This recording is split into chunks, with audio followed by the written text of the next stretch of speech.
उद्धार का सुख भाग 12। Hello India, hello India.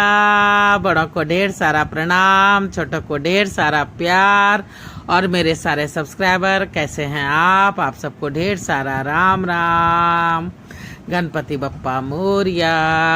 Welcome back to my YouTube channel Simi की डायरी में आप लोग का ढेर सारा स्वागत है। दोस्तों, उद्धार का सुख जो कि मेरा पहला हिंदी उपन्यास है वो मैं आप लोगों के समक्ष अब तक रखती आ रही हूँ और 11 भाग इसका रख चुकी हूँ। आज 12वां भाग में मैं तहे दिल से आप लोग का शुक्रिया अदा करती हूँ।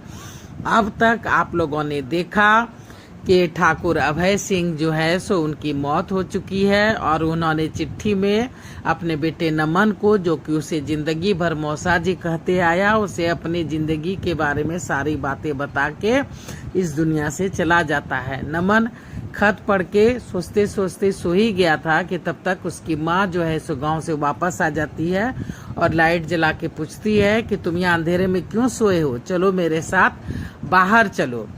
तो यहाँ तक तो मैंने आप लोगों को रख चुका है उद्धार का सुख।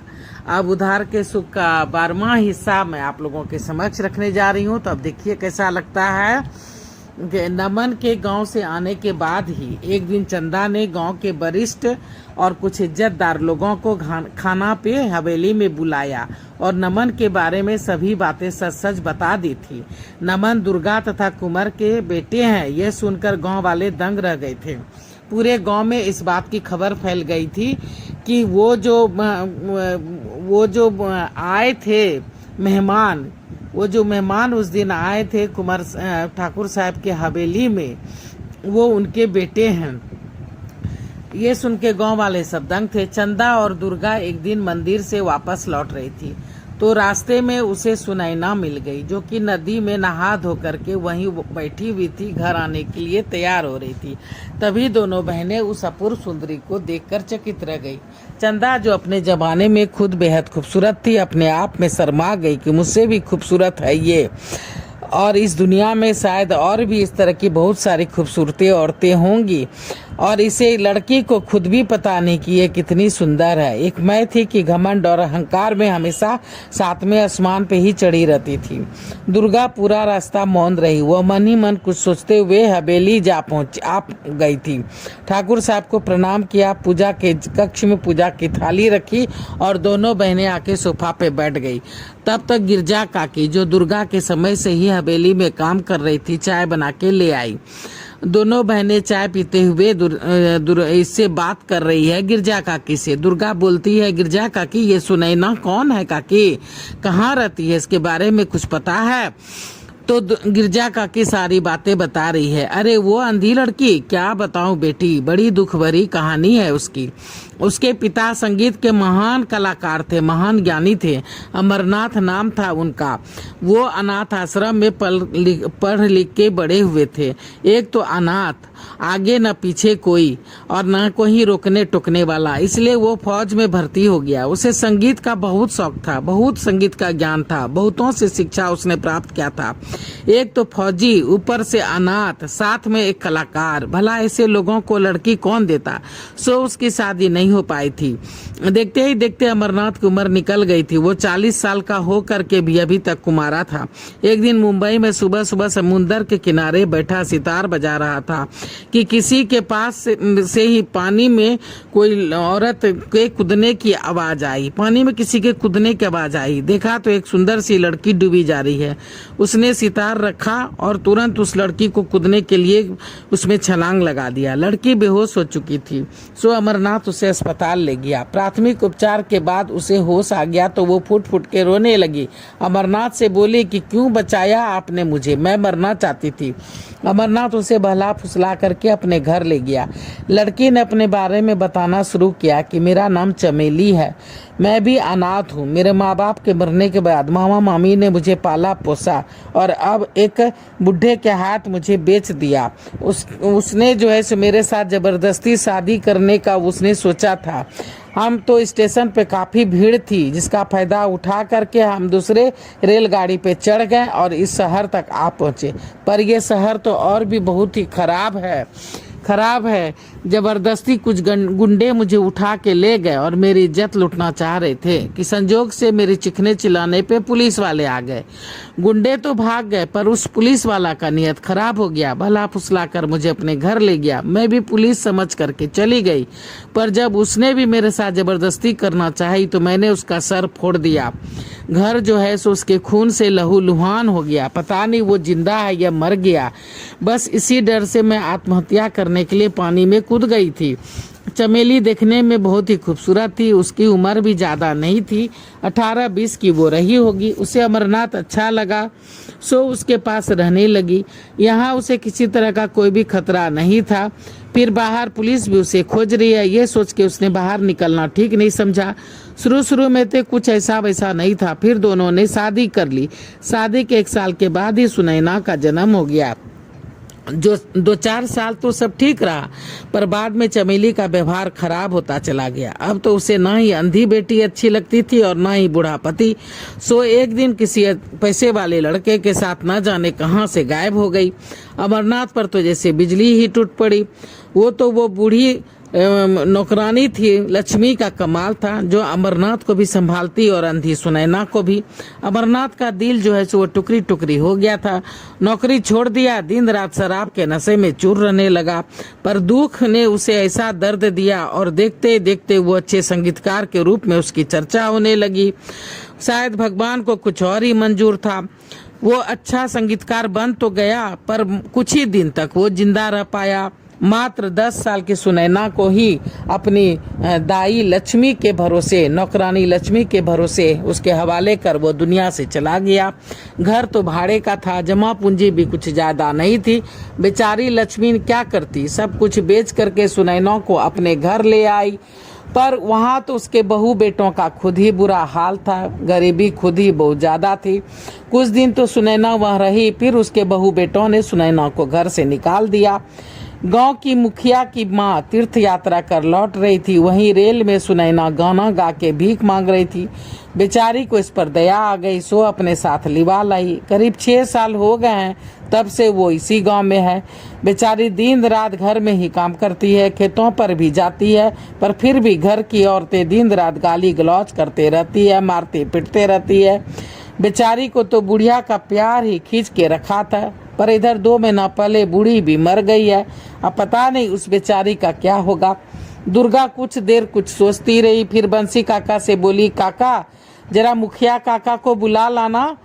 मुखिया के आने पर मुखिया जो है सो 2 आदमी के साथ हवेली पे आया। मुखिया के आने पे दुर्गा ने कहा, दुर्गा बोल रही है कि काका उस अंधी लड़की सुनैना को मुझे दे दो, मैं उसे अपने साथ शहर ले जाना चाहती हूँ। मुखिया जो कि सुनैना पर होते अत्याचार को देख सुनकर भी कुछ नहीं कर पा रहा था, ना ही घर की औरतों को उसे कुछ कहते बंद रहा था, वो बहुत ही खुश हो गया और खुश होता हुआ बोला, ठीक है बेटी, मैं उसे अभी ही भेज देता हूँ। फिर दुर्गा के साथ चंदा और सुनैना भी शहर आ गई थी। नमन माँ के साथ बाहर आया तो देखा कि हॉल में मौसी भी बैठी है और साथ में वह अंधी खूबसूरत लड़की भी, जो उसके कार से टकरा गई थी।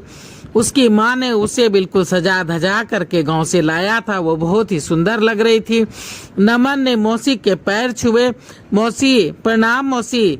चंदा बोली, करे मौसी नहीं छोटी माँ बोल मुझे। नमन हंस कर रह गया। तभी दुर्गा हंस कर बोल पड़ी, देख बेटा सुनैना कितनी सुंदर है, तुम तो डॉक्टर है, इसकी आंखें ठीक कर दे तो इसे भी कोई न कोई राजकुमार मिल ही जाएगा।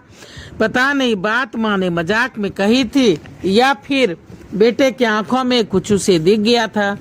इस बात पर नमन बिल्कुल शर्मा गया तो दोनों बहनें हंस पड़ी। नमन कुछ बहाना बनाकर वहां से खिसक लिया।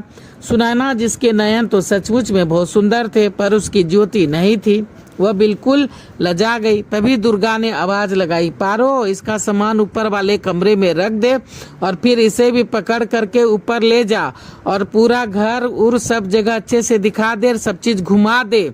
वहाँ गांव में तो ये अपने साथ साथ दूसरों का भी काम यूं करती थी कि मानो ये अंधी हो ही नहीं, पर यहाँ इसके लिए नया नया है, इसलिए सबसे पहले पूरे जगह इसको घुमा और सब कुछ इससे बढ़िया से छू के बता। तो अगर ईश्वर ने चाहा तो इसकी आंखें भी जल्दी ही वापस आ जाएगी। पारो जब सुनैना को लेकर सीढ़ी के ऊपर चढ़ रही थी तो सुनैना सीढ़ी की गिनती मन ही मन कर रही थी। फिर कुछ छू करके कुछ टटोल करके वो अंदाजा लगा रही थी।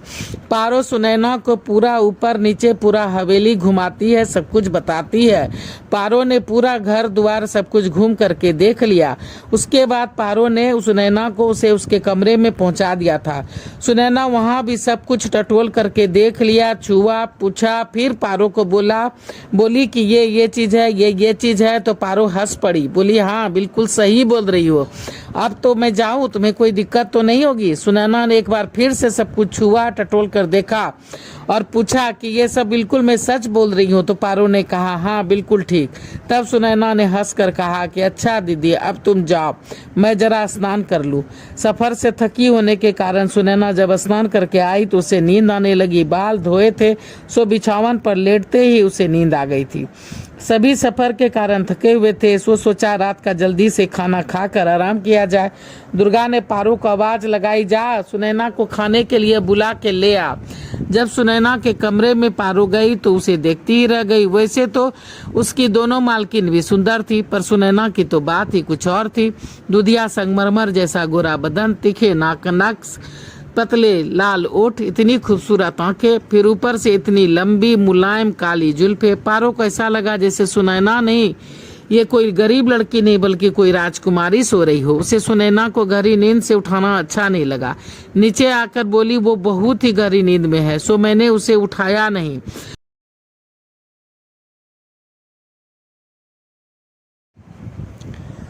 फिर पारो जो है सो खाना लगाने में व्यस्त हो गई। सभी दिन भर के थके हुए थे, सो खाना खाने बैठ गए। फिर सबों ने खाना खाया। दुर्गा ने कहा तुम उसका खाना उसके कमरे में ही ले जा कर के ढक देना, अगर वो उठ जाए तो उसे खिला देना, और रात में उसके पास ही उसके कमरे में ही सोना। पारो सिर्फ जी कह के रह गई। सभी खाना खा के अपने अपने कमरे में चले गए थे। नमन भी खाना खा के ऊपर आ गया था। नमन को नहीं मालूम था कि उसके बगल वाले कमरे में सुनैना सोई है। उसे पूरे कमरे में किनारे किनारे करीने से सजी हुई नमन की पुस्तकें अलमारी में लगी हुई थी। नमन को एक किताब निकालना था, सो उस कमरे में गया, पर वहाँ सुनैना को सोता हुआ देख ठगा का ठगा रह गया और खड़ा उसे देखता रह गया। वो ना जाने कब तक उसे एकटक निहारता रहा। उसे खुद होश नहीं था। जब खांसने की आवाज़ सुनी तो मुड़ कर देखा पारो खड़ी थी। मुड़ के देखा तो पारो खड़ी थी। नमन सकपका गया, मानो उसकी चोरी पकड़ी गई हो। बोला इसे नीचे का कमरा क्यों नहीं दिया? इस कमरे में मेरी किताबें रखी रहती है, मुझे रात बेरात उसकी ज़रूरत पड़ती है। फिर कुछ रोक के बोला अच्छा ठीक है तुम रहने दो, मैं कल माँ से बात कर लूँगा, आज तो काफ़ी रातें हो गई है। नमन अपने कमरे में चला गया। सुनैना रात भर गहरी नींद में सोती रही, मानो जिंदगी से बेखबर। अब उसे किसी भी चीज़ की कोई चिंता ही ना हो। ये उसकी जिंदगी में अब तक खाई थपेड़ों की थकान थी या फिर मुलायम रेशमी गद्दों का कमाल, पर उसकी नींद रात में एक बार भी नहीं खुली। ये उसकी जिंदगी में अब तक खाई थपेड़ों की थकान थी या फिर मुलायम रेशमी गद्दों